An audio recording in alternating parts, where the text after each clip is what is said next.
In this video, traders, we're going to look at trading during turbulent times. Stay tuned for this one.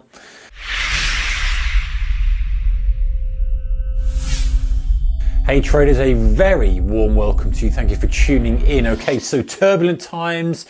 Whenever you're watching this video, they are going to be coming around the corner at some point, if not already now when you're watching this. As I'm filming this, we are having a lot of action in the equity markets. Specifically, tech shares are all over the place, cannabis stocks all over the place. There's a lot going on. But whenever you're watching this video, could be commodities, could be currencies, there's always going to be something. If it's not happening now, it will happen at some point in the future. So being prepared for turbulent times is always a good option. So I've got for you 7 things to perhaps consider when you're trading during these turbulent times. The first one being observe.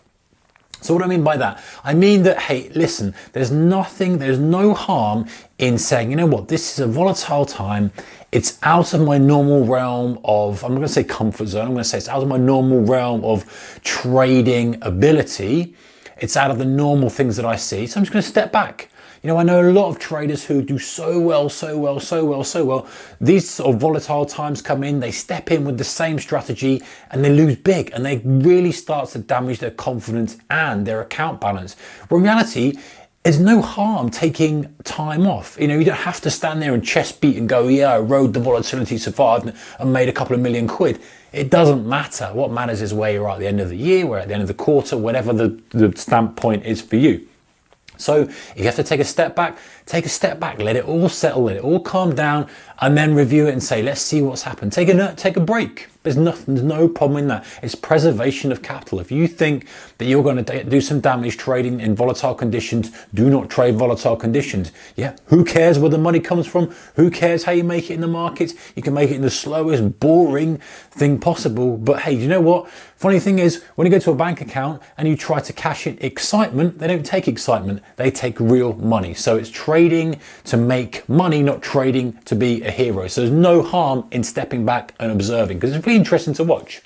Number 2, spend more time planning. So if you are going to get involved in it, fine, but spend extra time planning. Put that extra hour in, put that extra half hour in, whatever it may be in your planning process to observe and to understand what exactly is going on, because the swings are more magnified, everything is moving, everyone is on edge. By the very nature of volatility, it means that many people, much more people than normal, have a disregard for price and have a more higher regard for urgency. And so they're coming in with big market orders. You're getting swathes of people with big market orders who are moving price. Supply demand imbalance is shifting massively, as opposed to just being rocking back and forth in normal market conditions. You're getting real heavy extremes. So taking more time to plan and take care about your trades.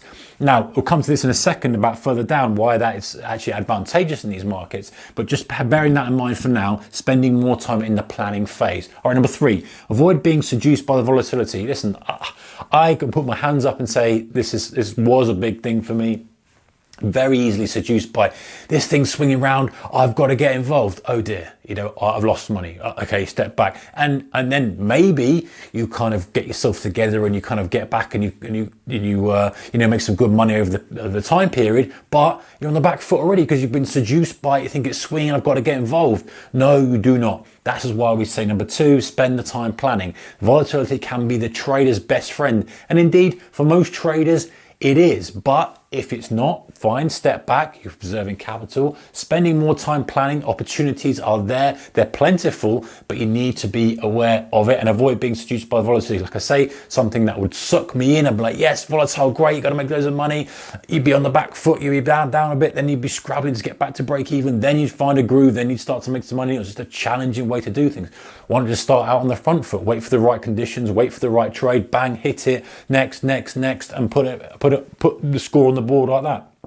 Number 4, reduce position size. Pretty obvious if you've been trading for a while, you're going to know reducing position size, volatility goes up, reduce the position size.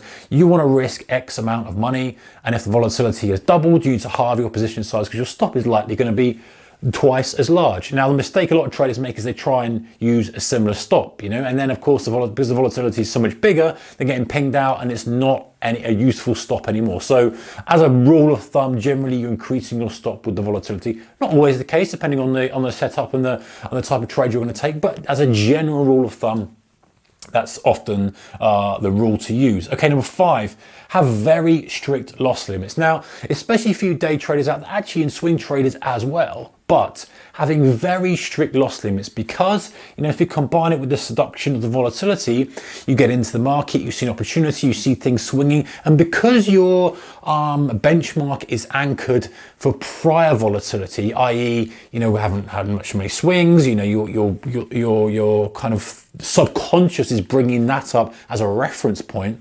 When you look at the current conditions and you're swinging around, you're up and down, you're all over the place, you're thinking opportunity, opportunity, opportunity, because when you normally would see this, you'd want to get involved in it or find some opportunity, because it would normally highlight opportunity in the more normal times, so to speak. So you have to be very careful of your loss limits, because you can get involved and before you know it, you've made multiple trades, you've got multiple trades. I don't know if you're a swing trader, you've perhaps bought a selection of different stocks because they're all setting up, whereas actually you might have a plethora of setups, but you still have to have those strict loss limits, in which case you can take the very, very best setups. This is why we're going to get to in a second how this is really good potentially for traders, but you've got to have a bit of caution. Loss limits have got to be there. Got to understand, hey, with more volatility comes more risk, and actually with more volatility as well, which is the kind of hidden thing, is there's more opportunity, which tends to mean that we will go into more trades and potentially have more loss if we don't have those loss limits capped. Right. Other thing, little tactical tip here, and moving to a higher time frame. If you find it so noisy, if you're trading for 3 minute, 5 minute, or even 1, and you're aggressively scalping, it might just be too much. It might just be a little bit too much noise for you, in which case step back. Step back to an hourly, 2 hourly, 4 hourly, daily if need be. Make less trades on a longer time frame, smaller positions if need be. Okay, that brings me to number 7, which is a bit of a flip side to all this, because volatility, turbulence, whatever you want to call it, does offer opportunity. And as traders, if you have a setup, a strategy, a selection of setups or strategies that are working well in this volatility, press the throttle down and do more of what is working. If you have something that is risking you the least amount of money to make the most amount of money, and in this environment it's performing well, or in a turbulent environment it's performing well, ditch everything else and go all in on that. There's no need to try and do everything. You can have one specific strategy, and this is something that I've done nicely. It worked very, very well for me. It continues to work well, is when the opportunity is there and something is working well, just trade that one thing. That one specific thing. It could be the simplest strategy in the world. If it's working trade after date, you're never going to get 100% success rate. Of course not. But if you're finding that it's tipping the odds into your favor significantly, you're finding the risk reward ratio is significantly high. We talked about this before, and by the way, you're a subscriber, you'll know and appreciate your subscription, guys and girls, really do. But you'll know that we're trying to get a risk reward ratio up and we're trying to get a probability of success up. If you're finding these conditions are offering both, then press it. Doesn't necessarily mean going crazy, risking all your capital. No, you may want to allocate more risk capital. Fine, that's your commercial decision for you in your trading business. But what I'm saying is focusing on what's working. That's the beauty of volatility and turbulence and this general shifting in the markets, is it can highlight setups that are really good in that environment. Your mean reversions might get thrown out the window because you don't know where it's going to stop, but your momentum ignition type trades, those kind of price action trades, they're bang on the money. And if they're working for you, then do more and more and more of it, because it will not last forever, the turbulence and volatility. It will eventually die down. You'll have to then go back to being broad, more utilizing other setups that work in those mixture of conditions. But while it's spicy, while it's got it going on, so to speak, do more of what works. But before we start pressing the throttle down, just be careful and cautious that you're not pressing the throttle straight into a brick wall, which is why we're making sure that if it's the right conditions for us, we trade it. If it's not, we step back, we do risk management, we check the position size, have all that locked down first before we decide to go and start doing more of what works. Right, guys, that is trading during turbulent times. Whatever you do, keep the risk managed. Appreciate your support and your subscription. And if you like this kind of video, a thumbs up is appreciated too. Take care out there. Bye bye.